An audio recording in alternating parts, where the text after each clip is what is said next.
In the desolate town of Al-Mansoura, nestled deep in the Saudi Arabian desert, an eerie silence loomed like a curse. The town, once teeming with life, now lay abandoned but for one remaining family living on its outskirts, the Al-Najjar family. Hadi al-Najjar, a stubborn and superstitious man, refused to leave the land he believed was protected by his ancestors' spirits. His wife, Layla, and their teenage son, Sami, were less convinced but far too loyal to abandon him. One fateful night, a sandstorm of biblical proportions descended upon Al-Mansoura. Hadi, Layla, and Sami huddled inside their old stone house, the wind howling like the wails of 1,000 ghosts. Candlelight flickered, casting grotesque shadows on the walls.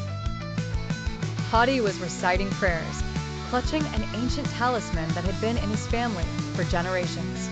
Suddenly, the wind died down, replaced by an oppressive stillness. The air felt thick, as if the atmosphere itself was holding its breath.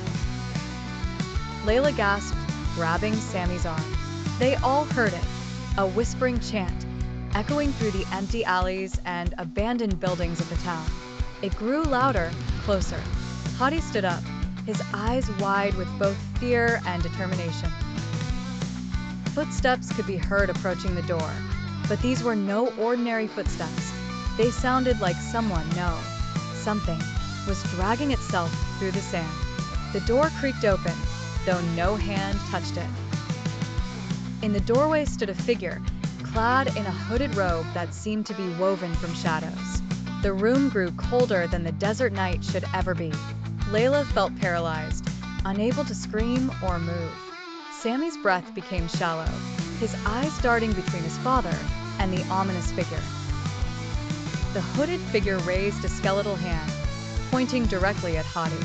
"You were warned," it hissed, its voice a rasping blend of many. Hadi fell to his knees, clutching the talisman tighter. The room filled with the pungent smell of decay. Shadows lengthened, consuming the flickering light. Suddenly, Sami found the courage to move. He grabbed a piece of burning wood from the hearth and swung it at the figure.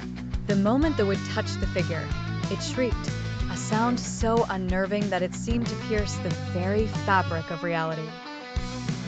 It vanished, leaving behind a cloud of dark mist. The family was terrified, but they had survived the night. Hadi, shaken but relieved, insisted this was a sign their ancestors had saved them, but Layla and Sami knew better. The warning had been clear: leave Al-Mansoura or face the consequences.